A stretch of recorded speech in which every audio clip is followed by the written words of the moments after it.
Swamiji, I think a lot of people wonder what their purpose in life is. How does one discover his destiny? Well, I'm not sure that we can speak of destiny. Jesus had a mission. I'm not sure many people have that kind of mission, or any kind of mission. Can you say it was a person's mission to be a butcher? I can't believe it. I think what we have is karma and things to overcome. But for example, if a person is a very good actor, but acting goes to his head, that maybe he may succeed as an actor, but it may harm him spiritually. Therefore, that would not be the best thing for him to do. It might be good for him to do those things which will help him to be more humble. That is up to the individual. Some people aren't interested in spiritual progress. What you can do well now is usually something you've done well in a relative sense before. I mean, you might be a good actor in one life and a good salesman in another. That's relating two different kinds of profession, and yet somehow still having to convince the other person of the truth of what you're saying. So try to feel, especially the first 6 years of a person's life, you carry more of the former life with you. And if you look at those first years, what were your tendencies then? What those tendencies were will indicate what you could be more successful at in this lifetime too.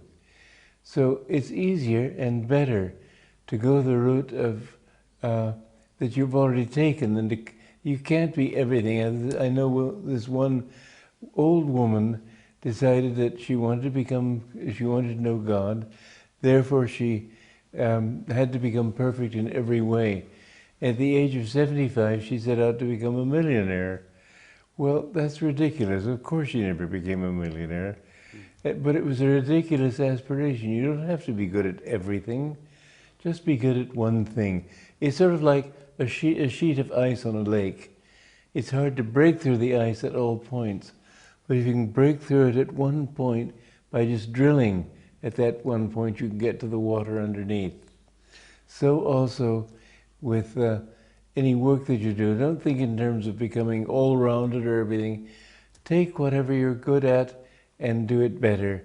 And the more you develop your own nature, the more you go beyond that nature to the God who is in you.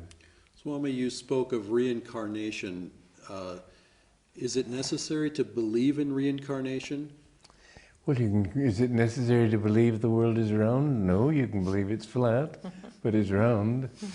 So you can believe that there is no such thing as reincarnation. That doesn't stop your coming back if that's what you do. In fact, I'm perfectly convinced that you people do come back. And there are a number of books that are available now quite easily in the marketplace of people who remember past lives, children especially, who remember past lives under hypnosis. They've undergone that as a memory, but you can't trust hypnosis as well as actual memories. A child who knows that he was murdered in his last life has a birthmark that resembles the place where the bullet went through his chest, let us say, or his head. Goes to the village where he used to live and recognizes his murderer. There are many stories of that nature. Wow. Ian Stevenson was a psychiatrist, I believe, or psychologist, who studied many, many cases in different countries. And he found that many were you can't explain them in any other way except by reincarnation. One came out recently in America, a very interesting one. This little child was screaming at night. It turned out that he had been a World War pilot in World War II, had been shot down over Iwo Jima. And he remembered everything. Well, the thing that was very interesting about it too was that he reincarnated soon enough in order to be there when some of the people who were his buddies at that time were still alive. His comment to his mother was, "Mother, they're old." But there are many such cases of reincarnation. And the thing is, if you look at any group of people on the streets, How could they develop all those traits? Just DNA is ridiculous. All the different attitudes that people have, they've developed that over a long period of time. How can people have all these different tastes and desires over many lifetimes? It takes, well, billions of lifetimes, let me put it that way. Once you reach the human level, to reach the human level takes about 8 to 12 million lives, they say. After that, because man has discrimination and free will, he can err in so many different ways, and if this girl won't do, that girl will do, or the other one will. If this man won't suit you, this job won't do it, you'll get a job another way and get to become rich another way. There's so many different ways of erring. And Buddha said that the reason you should love everybody in this world is that at some time or another, in the vast number of lives people live, you've been close to everybody on this planet. I find that hard to believe, but he said it. It's appalling, Swamiji. It's appalling. So what is the point of it all, though? I mean, Well, I tell millions you, of lives, my God. You've got to realize that it's all a dream of God's. You're nothing but his dream. But as long as you think that your dream is out here and your reality is out here, most people want it. There's some woman heard about reincarnation and came and told a friend, guess what? We get to come back. Well, you reach the point after many, many lifetimes of this, of anguishing monotony. You hear the same old story. Finally, I know in my own life, I reached the point of desperation. I just was like a fish out of water. I couldn't stand the thought of, hey, not knowing what it was all about. I had to know God. And that's when I met my guru. Swamiji, what a blessing to have met your guru. Do you think that was predetermined, or did it come through your free will? Well, it came through. I mean, who's going to do the determination? If somebody else does it for you, I call that not fair. You determine it yourself by your own karma. And in your past lives, you have been doing these things. It takes quite a few lifetimes to find God even. It takes many, many lifetimes to reach the point where you will find God. One person said to Yogananda, Sir, I don't think I have very good karma. Yogananda said, remember this, it takes very, very, very good karma even to want to know God. But once you want him, once you found the guru, even then you go away again and again. And it takes time before you realize that, no, when you seek God, it means giving up everything else. And after a while on the spiritual path, many people reach the point where they say, well, gee, money was pretty nice after all. So they go back to it. And they go back again and again to this thing and that thing. Finally, they realize there's no way out.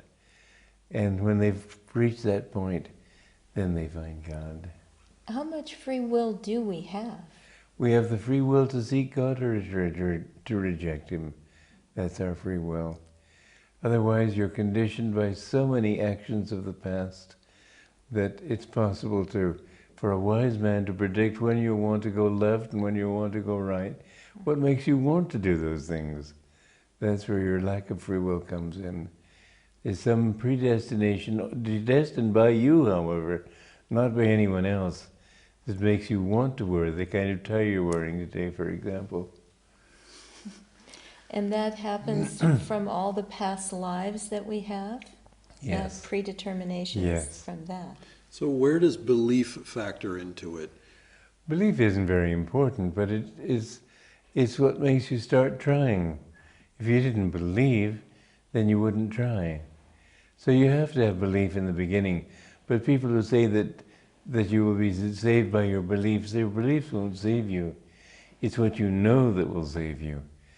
Belief is the hypothesis, you might say, of a scientist who believes that such and such a thing is true, but until he's done the experiments to find out whether they are true or not, he can't say, I know that it's true. So belief and faith are very different. So, Swami, in the Bible, there's a story where a woman touches Christ's garment and is healed. And he says that was your faith. What does that mean? It was her knowledge that he was a great man of God. And he said, virtue hath gone out of me, because she was able to pull on him because of that faith. Other people went to him, they believed him, and they didn't have that kind of drawing. People who came to Yogananda with faith drew that attunement from him. But how? How?